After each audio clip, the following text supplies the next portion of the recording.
एक बार सब लोग मिलके पूरे दिल से भारत माता का जयकारा लगाएंगे।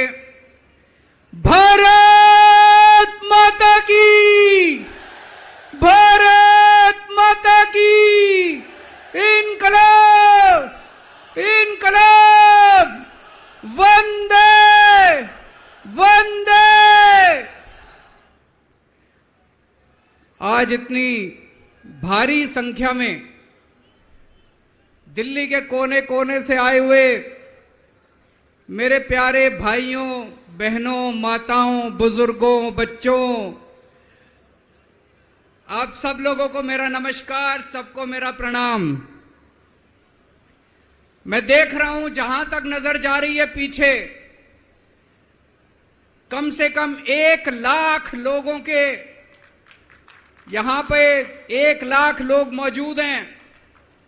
और मैं अभी आ रहा था, कम से कम 20-25 हजार लोग सड़कों पे इस वक्त रामलीला मैदान की तरफ बढ़ रहे हैं। इतनी भारी संख्या में आज लोग यहां आए हैं। अपनी बात शुरू करने के पहले आपसे पूछना चाहता हूं, आप में से कौन कौन मुझे प्यार करते हैं? जरा हाथ खड़े करके बताओ कौन कौन प्यार करता है। आपका बहुत बहुत शुक्रिया इस प्यार, इस मोहब्बत के लिए। लेकिन अब जो लोग मेरे से प्यार करते हैं, सबसे पहले एक बात आपसे मांगना चाहता हूं। जैसा अभी सौरभ भारद्वाज जी ने कहा, सब लोग अपने अपने मोबाइल फोन निकाल लो। अभी हम देख रहे हैं यहां पे कम से कम 40-50 वीडियो कैमरा, टीवी वालों के कैमरा मौजूद हैं। अब इस मैदान में 1 लाख कैमरे चालू हो जाएंगे, 1 लाख कैमरे। सब लोग अपना अपना फोन निकालो, फोन पे वीडियो रिकॉर्डिंग चालू करो, अपनी अपनी फेसबुक चालू करो और फेसबुक लाइव कर दो। इस रामलीला मैदान से अब एक साथ 1 लाख टीवी कैमरे लाइव चालू होंगे, 1 लाख टीवी कैमरे लाइव चालू होंगे। मैं सबसे पहले कपिल सिब्बल साहब का बहुत बहुत शुक्रिया अदा करता हूं, हमारे इनविटेशन पे आज वो आए। कई साल के बाद आज हम लोग रामलीला मैदान में इकट्ठे हुए हैं। आज से 12 साल पहले, 12 साल पहले इसी रामलीला मैदान में इकट्ठे हुए थे हम लोग भ्रष्टाचार के खिलाफ। इस मंच को मैं नमन करता हूं, यह बहुत पवित्र मंच है। आज से 12 साल पहले भ्रष्टाचार के खिलाफ इकट्ठे हुए थे। आज इसी मंच से एक अहंकारी तानाशाह को इस देश से हटाने के लिए फिर से इकट्ठे हुए हैं। दोस्तों, तानाशाही को खत्म करने के लिए फिर से इकट्ठे हुए हैं। और जैसे उस वक्त भ्रष्टाचार के खिलाफ आंदोलन हमारा सफल हुआ था, आज इसी मंच से जो आंदोलन शुरू हो रहा है, हमारे देश के अंदर जो तानाशाही लाई जा रही है उसे खत्म करने का जो आंदोलन शुरू हो रहा है, जनतंत्र को खत्म करने का जो आंदोलन शुरू हो रहा है, संविधान को बचाने का जो आंदोलन आज शुरू हो रहा है, बहुत जल्दी इस आंदोलन को भी सफलता मिलेगी। सुप्रीम कोर्ट ने दिल्ली के लोगों के हक में फैसला दिया। 8 साल तक दिल्ली के लोगों ने लड़ाई लड़ी सुप्रीम कोर्ट के अंदर। सुप्रीम कोर्ट में हमारे वकील अभिषेक मनु सिंघवी साहब ने दिल्ली के लोगों की तरफ से लड़ाई लड़ी। सबसे पहले मैं आज इस मंच से सिंघवी साहब का भी दिल्ली के लोगों की तरफ से शुक्रिया अदा करता हूं, जिन्होंने दिल्ली के लोगों को उनका हक दिलाया। दोस्तों, 11 मई, आज 11 जून है, आज से 1 महीने पहले 11 मई को देश की सर्वोच्च अदालत, सबसे बड़ी अदालत सुप्रीम कोर्ट की भी कॉन्स्टिट्यूशन बेंच उसने आदेश पारित किया दिल्ली के लोगों के हक में, और उसके 8 दिन के बाद, 1 हफ्ते के बाद 19 मई को देश के प्रधानमंत्री ने सुप्रीम कोर्ट के आदेश को खारिज कर दिया। दोस्तों, देश की सबसे बड़ी अदालत के फैसले को प्रधानमंत्री ने खारिज कर दिया। प्रधानमंत्री कहते हैं मैं सुप्रीम कोर्ट को नहीं मानता।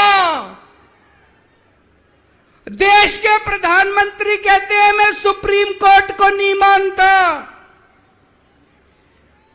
75 साल के भारत के इतिहास में पहली बार एक प्रधानमंत्री आया है जो कहता है मैं सुप्रीम कोर्ट को नहीं मानता।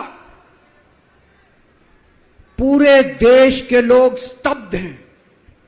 पूरे देश के लोगों को यकीन नहीं हो रहा, इतना अहंकारी प्रधानमंत्री को इतना अहंकार। प्रधानमंत्री कहता है मैं सुप्रीम कोर्ट को नहीं मानता। देश के गली गली में चर्चा हो रही है, घर घर में चर्चा हो रही है, ये मोदी जी को क्या हो गया, इतना अहंकार हो गया इनको, इतना अहंकार हो गया इनको। दोस्तों, देश के अंदर अब जनतंत्र खत्म हो रहा है। इसी को तानाशाही कहते हैं। जब देश का प्रधानमंत्री कहता है मैं सुप्रीम कोर्ट को नहीं मानता, इसी को तानाशाही कहते हैं, इसी को हिटलर शाही कहते हैं, जनतंत्र खत्म होना कहते हैं। मैं बताना चाहता हूं आखिर इस सुप्रीम कोर्ट के आदेश में ऐसा क्या है। सुप्रीम कोर्ट ने ऐसा क्या कह दिया कि प्रधानमंत्री जी कह रहे हैं कि मैं सुप्रीम कोर्ट के आदेश को नहीं मानता।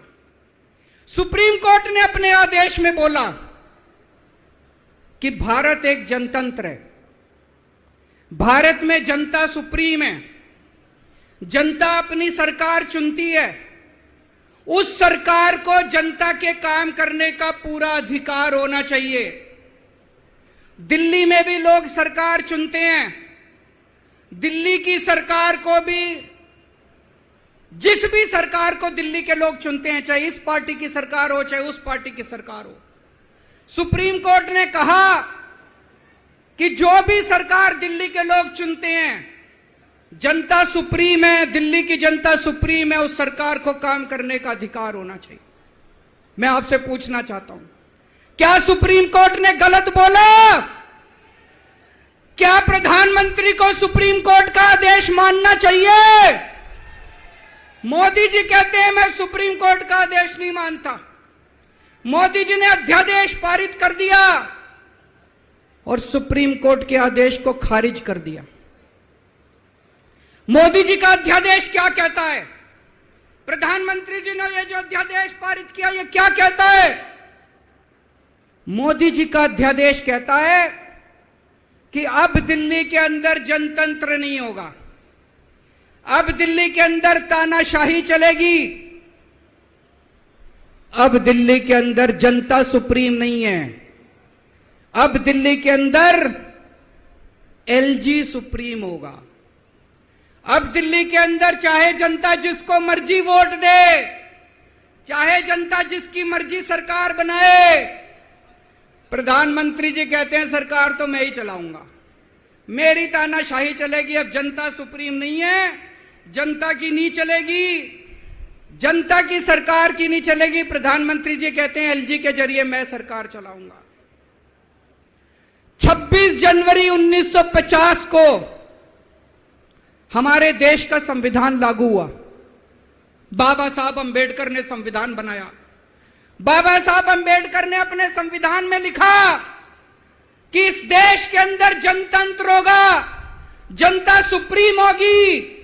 आज प्रधानमंत्री जी ने भारत के संविधान के परखच्चे उड़ा दिए। प्रधानमंत्री जी ने भारत का संविधान बदल दिया। प्रधानमंत्री जी कहते हैं अब जनता सुप्रीम नहीं होगी, अब एलजी सुप्रीम होगा।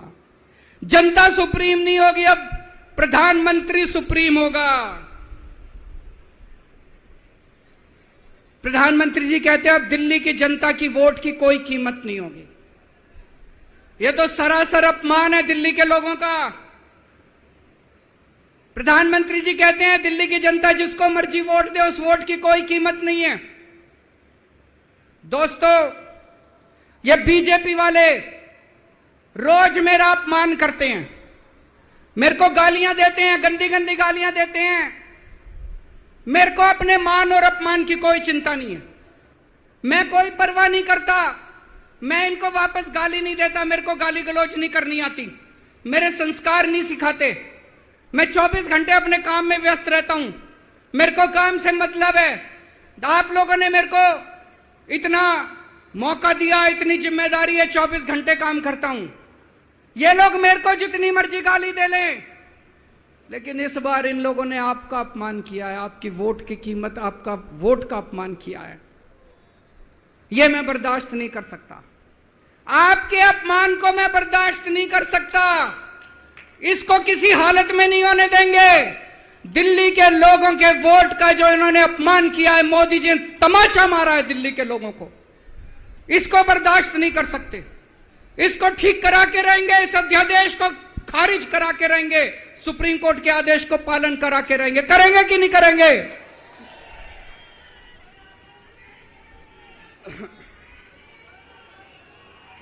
मैं पूरे देश में घूम रहा हूं, हर राज्य के अंदर गया। मैं पिछले दिनों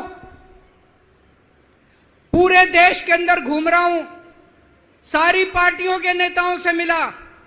मैं आपको दिल्ली के लोगों को बताना चाहता हूं, देश के सारे लोग आपके साथ हैं। आप ये मत समझना आप अकेले हो, 140 करोड़ लोग आपके साथ हैं। वेस्ट बंगाल के लोग आपके साथ हैं, तमिलनाडु के लोग आपके साथ हैं, केरला के लोग आपके साथ हैं, महाराष्ट्र के लोग आपके साथ हैं, बिहार के लोग आपके साथ हैं, उत्तर प्रदेश के लोग आपके साथ हैं, मध्य प्रदेश के लोग आपके साथ हैं। 140 करोड़ लोग मिलके इस अध्यादेश का विरोध करेंगे, जनतंत्र को बचाएंगे दोस्तों। और मैं पूरे देश के लोगों को बोलना चाहता हूं, यह मत सोचना कि यह केवल दिल्ली वालों के साथ हुआ है। मुझे अंदर से पता चला यह मोदी जी का पहला वार है। ऐसा ही अध्यादेश, जो अध्यादेश आज दिल्ली में पारित किया गया, जिस अध्यादेश के जरिए दिल्ली वालों की ताकत खत्म कर दी गई, इस अध्यादेश के जरिए, जिस अध्यादेश के जरिए दिल्ली के अंदर आज तानाशाही लागू की जा रही है, कल यही अध्यादेश राजस्थान के लिए लाया जाएगा, कल यही अध्यादेश पंजाब के लिए लाया जाएगा, कल यही अध्यादेश मध्य प्रदेश के लिए लाया जाएगा, कल यही अध्यादेश महाराष्ट्र के लिए लाया जाएगा। इसे अभी रोकना पड़ेगा।